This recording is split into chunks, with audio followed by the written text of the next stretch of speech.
गुरु अर्जन देव महाराज जन जिन जी तव्हां ये वाणी ॿुधी, उहे सतगुरु जेॾीमल संगत के निहाल करे रहा हुया, सच्ची घटना भाई ध्यान सां ॿुधजो। तॾहिं उन्हनि वटि हिकिड़ी माता ईंदी रोज सेवा करण जे लाइ। काफ़ी परियों खां उहो माता रोज नियम हुयो, ओॾीमल शायदि गुरुद्वारे साहिब जी तैयारी हली रही हुई, कम पियो हले, है न, जेको हरि मंदिर साहिब तव्हां दर्शन कंदा आहियो न अमृतसर में, उनजी जेॾीमल तैयारी पई हले त रोज सेवा हलंदी, रोज संगत अची सेवा कंदी। हिकिड़ी बुजुर्ग माता, वो भी रोज ईंदी सेवा करण जे लाइ, मंझंदि जो ईंदी सेवा करण जे लाइ ऐं शाम ताणी सेवा कंदी, कुझु 4-5 कलाक रोज उहे सेवा खे ॾींदी। साध संगत जी भरोसो कयो, विश्वास कयो, ई सेवा ही सभिनि खां वॾो सुख आहे। चओ हरे राम, सेवा ही सभिनि खां वॾो सुख आहे। पर ई ॻाल्हि सम्झ में सत्संग में ईंदी आहे, सत्संग जे बिना ई ॻाल्हि सम्झ में न ईंदी आहे। जेके बि अगरि बिना सत्संग करे सेवा सां जुड़ी वेंदा आहिनि न, त पोइ उन्हनि जी सेवा में उहो भाव न ईंदो आहे। चओ हरे राम।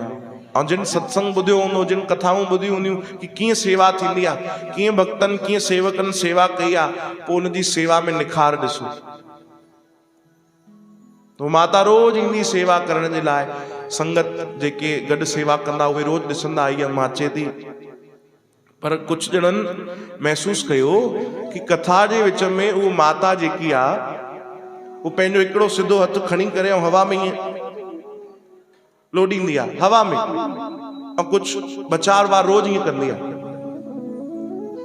त पहिरियों त कंहिं कुझु वीचार न कयो वधीक, पर 1-2 ॾींहं जॾहिं उन्हनि ॾिठो कि अरे अम्मा छा थी करे, रोज अचानक हिनखे छा थो थिए, बुआरी पाईंदी आहे छॾे करे ऐं हथ ईअं हिलाईंदी आहे, वरी केॾीमहिल बासण मलंदी आहे, वरी उहो सभु छॾे करे 2 मिंट हथ ईअं हिलाईंदी आहे।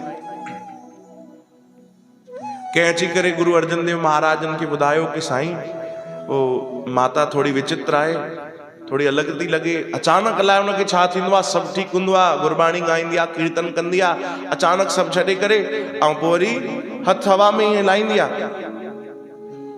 त गुरु अर्जन देव महाराज जन त सभु सम्झनि पिया, पर पोइ बि उन्हनि माता खे सॾु कयो। उन्हनि चयो अम्मा, इहे सेवादारी ॿुधाइनि था, इहे कहिड़ी इहा करतब ॾेखारींदी आहे, ही छा कंदी आहे भाई तूं सेवा जे विच में? त अम्मा खिलण लॻी कि सतगुरु तव्हांखे त सभु ख़बर आहे, तॾहिं बि पुछो था त मां ॿुधायां थी, मुंहिंजो नंढो ॿारु आहे। चओ हरे राम। उनखे मां घर विहारे ईंदी आहियां झूले में, उनखे आराम कराईंदी आहियां ऐं 2-4 कलाक मां हेॾे ईंदी आहियां, मुंहिंजो ध्यानु ओॾे ई हूंदो आहे। चओ हरे राम। कि ॿारु उथी न वियो हुजे, अरे वञी उनखे खीर वीर पीआरिया,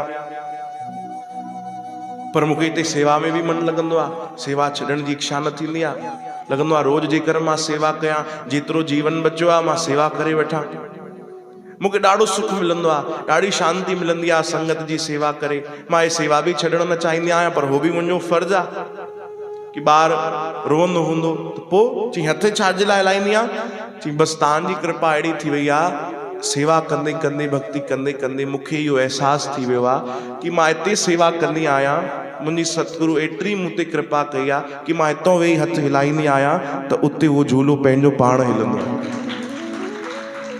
ए सच्ची घटना। चओ हरे राम। ऐं ॿारु केॾी महिल उथी बि वेंदो आहे त थोरो सो ई झूलो हिलंदो आहे, वरी सुम्ही पवंदो आहे। तीअं मां 4-5 कलाक बढ़िया सेवा करे पोइ हली वेंदी आहियां। चओ हरे राम। मन में चिंता हूंदी कि ॿार जी सेवा कीअं थींदी, पर मुंहिंजा सतगुरु तूं त इहे बि चिंता दूर करे छॾी। हाणे ॿुधायो केॾी न वॾी कृपा आहे। चओ हरे राम।